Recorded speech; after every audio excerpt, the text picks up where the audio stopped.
Vatican, người chơi ẩn danh trong mọi sự kiện lớn của nhân loại. Vatican, một quốc gia nhỏ bé chưa đầy 0,5 km vuông, không có quân đội như Mỹ, kinh tế khổng lồ như Trung Quốc hay tài nguyên như Nga. Nhưng họ vẫn ngồi ở bàn cờ quyền lực toàn cầu, luôn ở ghế, gần trung tâm, được mời dự mọi cuộc chơi lớn, từ hòa bình Trung Đông đến khí hậu toàn cầu. Vatican không chỉ là trung tâm tôn giáo, nó là một thế lực địa chính trị ẩn mình trong tấm áo choàng thần thánh. Với tư cách quan sát viên tại Liên Hợp Quốc, mạng lưới ngoại giao trải rộng 183 quốc gia và sức mạnh niềm tin vô song của 1,3 tỷ tín đồ, Vatican không cần súng đạn hay tiền bạc để định hình thế giới. Họ dùng đạo đức, sự xấu hổ và những lời thì thầm trong bóng tối để viết nên lịch sử. Khi các lãnh đạo thế giới nói chuyện bằng ngoại giao, Vatican nói chuyện bằng niềm tin và tội lỗi. 1. Đại sứ bóng tối, mạng lưới ngoại giao vô hình.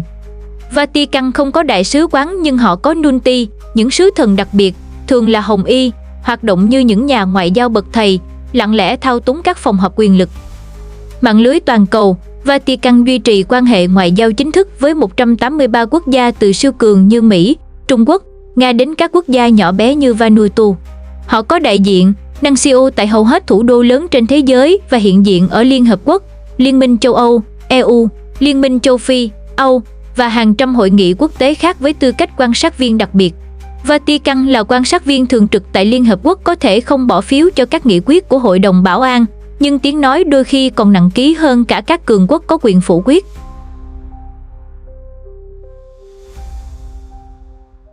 Vũ khí niềm tin, các sứ thần Vatican không cần mang súng hay tiền, họ mang theo thánh giá, kinh thánh và ảnh hưởng tinh thần lên hàng triệu người. Không cần hối lộ bằng tiền hay đe dọa bằng quân đội, các sứ thần này sử dụng áp lực đạo đức là những lời kêu gọi về hòa bình, công lý, hay thậm chí sự xấu hổ để khiến các lãnh đạo thế giới phải nghiêng mình, không phải vì sợ hãi, mà vì sợ bị phán xét trước 1,3 tỷ tín đồ Công giáo. Sức mạnh vô hình, một hồng y có thể bước vào phòng họp của Liên Hợp Quốc không cần quân đội hay ngân sách. Họ đại diện cho một đế chế tâm linh không biên giới, khiến cả thế giới phải lắng nghe.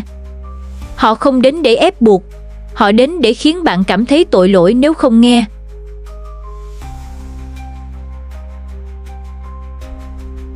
Hai, bàn tay ngầm trong các sự kiện lịch sử. Vatican không đứng ngoài lề thế giới, họ âm thầm viết kịch bản từ hậu trường, với những động thái khiến các siêu cường cũng phải kinh ngạc. Sụp đổ Liên Xô, Giáo hoàng John Paul II, người Ba Lan, là nhân tố then chốt trong việc làm lung lay khối Đông Âu. Cuộc gặp bí mật với Tổng bí thư Gorbachev năm 1989, cùng những bài phát biểu khơi dậy tinh thần dân tộc Ba Lan, đã góp phần kích hoạt làn sóng tan rã của Liên Xô.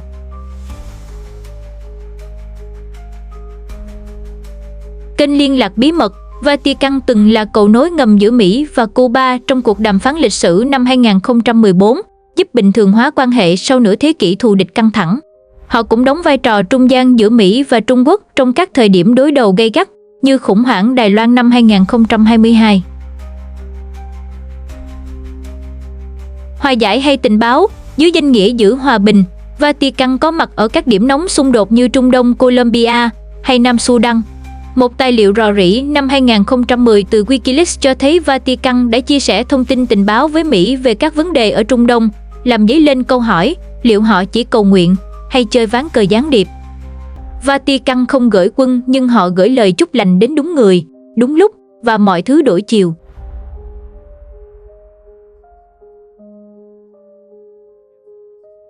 Ba, quyền lực tối thượng, một lời nói, triệu người nghe.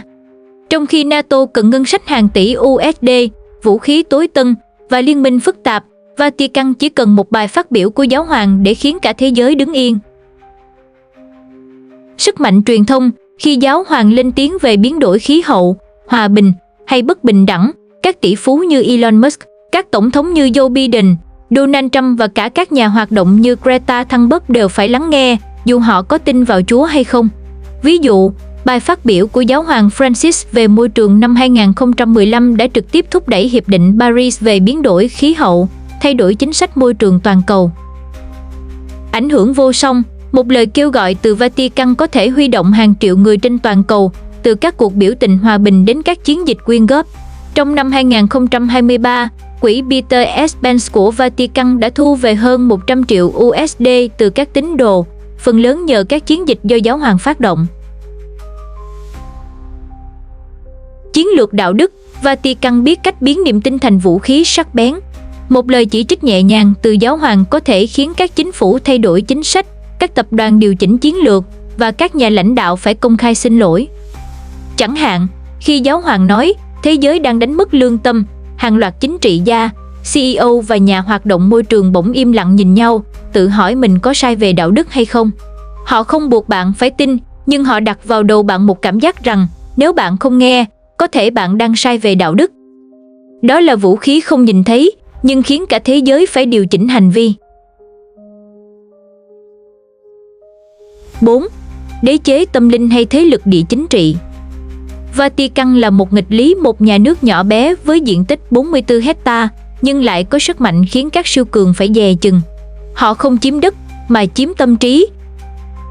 Họ không cắm cờ, mà cắm thánh giá vào nhận thức nhân loại.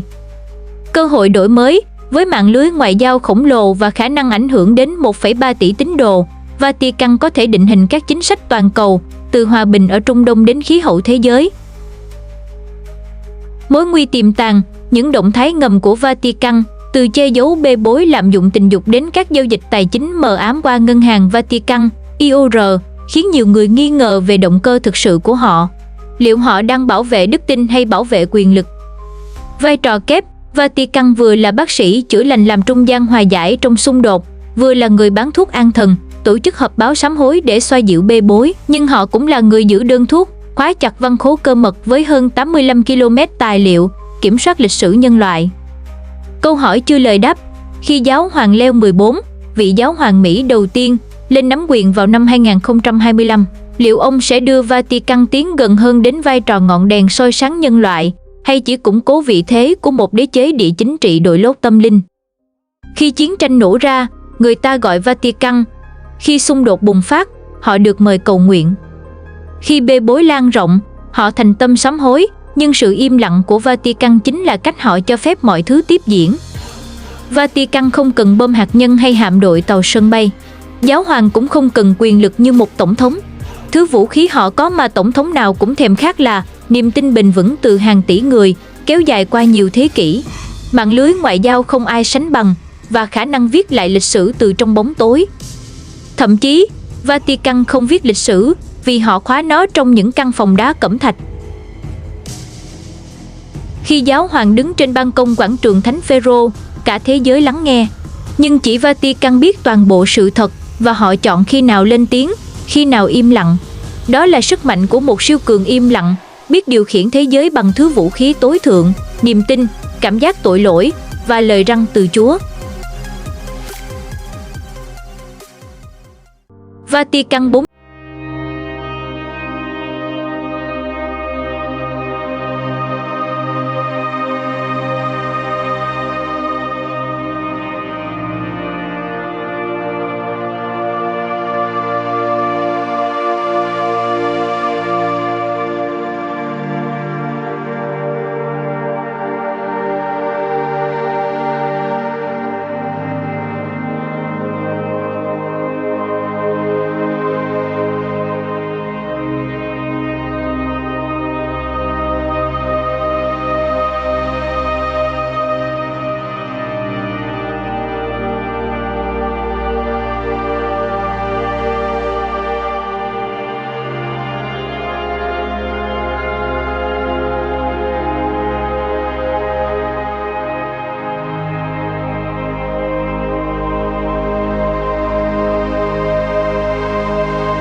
Blockchain không chỉ là công nghệ, nó là cách Vatican có thể biến đức tin thành tài sản số, vừa kiểm soát tâm hồn, vừa kiểm soát dòng tiền.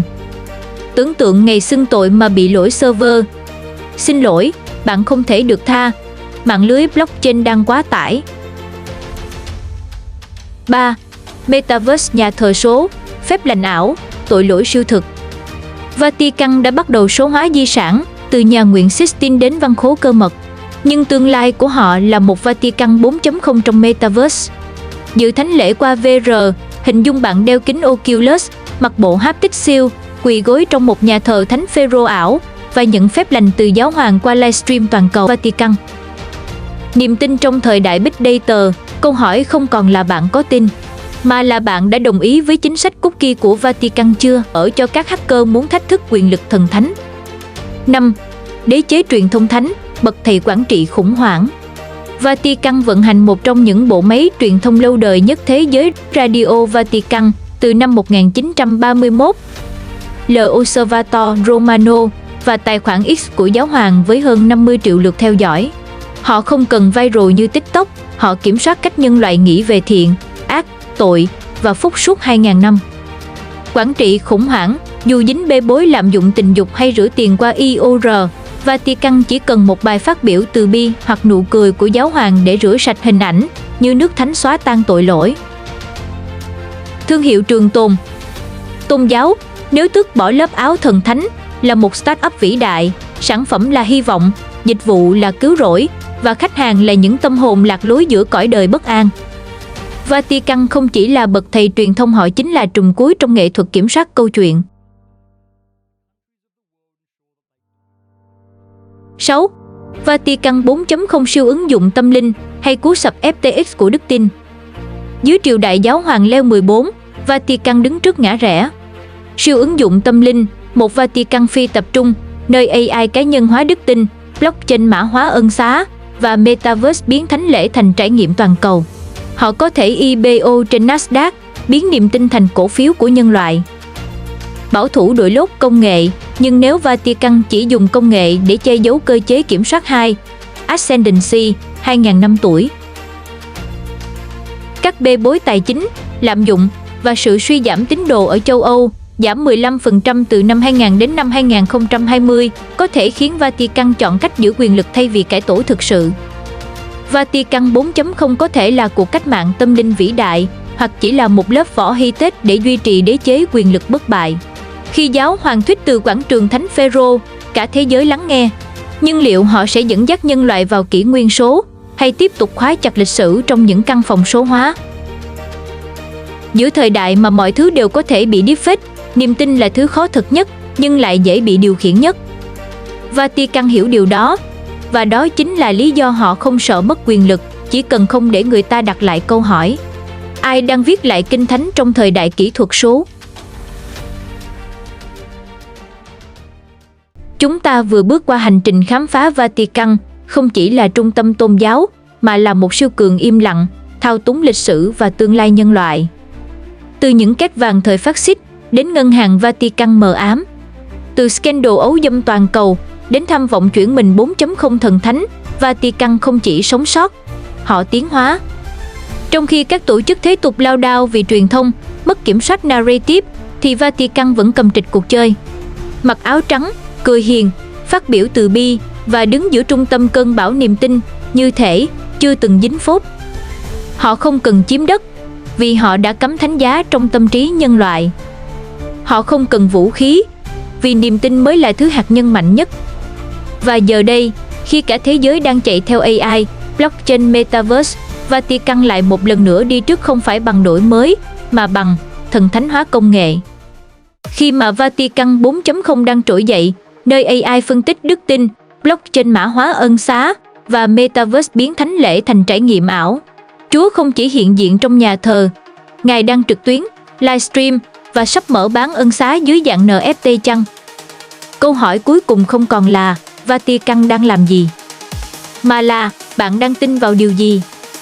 Là đức tin, là hệ thống, hay chỉ là một mô hình khởi nghiệp thần học đã tồn tại hơn 2.000 năm, chưa bao giờ bị kiểm tra hay kiểm soát và không cần IPO vì họ sở hữu thị trường độc quyền, linh hồn của ông bà anh chị em chúng ta. Vatican 4.0 nơi tôn giáo không chết mà chỉ chuyển server. Và Chúa vẫn còn online, nhưng bạn đã update niềm tin của mình chưa? Hãy để lại câu hỏi của bạn dưới phần bình luận. Nếu bạn có chìa khóa mở văn khố cơ mật hoặc một vé vào Metaverse của Vatican, nếu bạn thấy video này đủ thức tỉnh, đừng quên like nếu thấy hấp dẫn, share để bạn bè biết Vatican cũng biết code, subscribe để không bỏ lỡ những cú khui tiếp theo từ tôn giáo, chính trị đến công nghệ. Vì ở đây, chúng ta không ngừng đào sâu, không phải để xúc phạm niềm tin mà để hiểu ai đang thiết kế nó. Video hôm nay đến đây là kết thúc. Xin chào và hẹn gặp lại các bạn trong các video tiếp theo. Bye!